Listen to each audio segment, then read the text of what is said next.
ঠিক তখনই আল্লাহর রহমতে এক কুদরতে ইশারায় ছাত্ররা যখন রাজপথে নামলো, রাজপথে কয়েকদিনের মধ্য দিয়ে এই দেশে কারফিউ ভেদ করে ওই গণভবনে পৌঁছে গেল।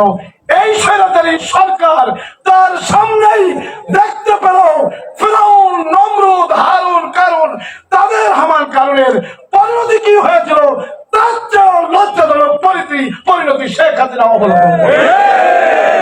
প্রিয় বন্ধুরা, আজকে আপনাদের কাছে বলতে চাই, 1 তারিখে জামাতকে নিষিদ্ধ করা হলো। মাত্র 5 দিনের মাথায় ডক্টর শফিকুর রহমান গণভবনে পৌঁছে গেলেন নিষিদ্ধ করার মাত্র 5 দিনের মাথায়। কি বলবেন বন্ধুরা? আল্লাহ তাআলা তার ওয়াহাদানিয়াতকে কারোর কাছে সারেন্ডার করে না। পৃথিবীব্যাপী কোনদিন সারেন্ডার আল্লাহ তাআলা করে নাই। সর্বশেষ পরিণতি আল্লাহ তাআলা দেখিয়ে দিয়ে জাতিকে আবার শিক্ষা দিলেন আল্লাহ রাব্বুল আলামিন পৃথিবীর সর্বশ্রেষ্ঠ শক্তিশালী। প্রিয় ভাইরা, তা না হলে এরকম হয়।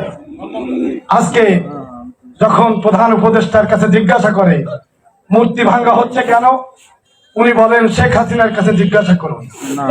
কেমন কুপুত্র রেখে গেল, কুপুত্র তো না, কুকন্যা। কেন?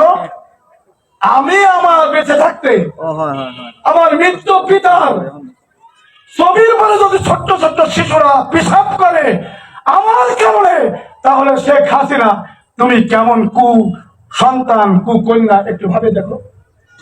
তোমার পিতা বঙ্গবন্ধু জাতির পিতা শেখ মুজিবুর রহমান জাতির পিতা হিসেবে তুমি খুশ করতে চেয়েছিলে।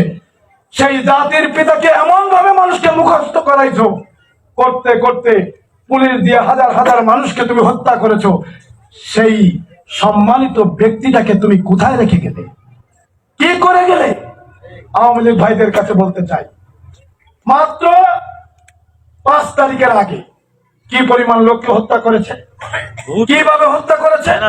5 তারিখের পরে আজকে কোনো মানুষ মারা যায়নি। অথচ কাদের সাহেব বলেছিল কাউয়া কাদের 5 লক্ষ লোক বেশি মারা যাবে যদি আওয়ামী লীগের পতন হয়। আজকে মারা যায়নি। 5 তারিখে যখন অভ্যুত্থান হলো, 5 তারিখে বিকেল বেলায় এসপি সাহেব ফোন দিলেন এবং বললেন ওজুদ সাহেব, আপনারা পুলিশ মাঠে নেই, আপনারা যদি ময়দানে ভূমিকা না রাখেন মেসাকার হয়ে যাবে। পরের দিন সকালে ডাকলেন আমাদের নেতৃবৃন্দকে, বিএনপির কয়েকজন, আমাদের কয়েকজন, আমরা গেলাম, আমরা আশ্বাস দিয়েছিলাম।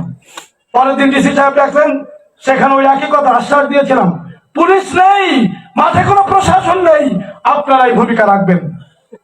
প্রিয় ভাইরা, আমরা সময়ে কি করছি, রাত দিন পরিশ্রম করে সেই ভূমিকা রাখছি।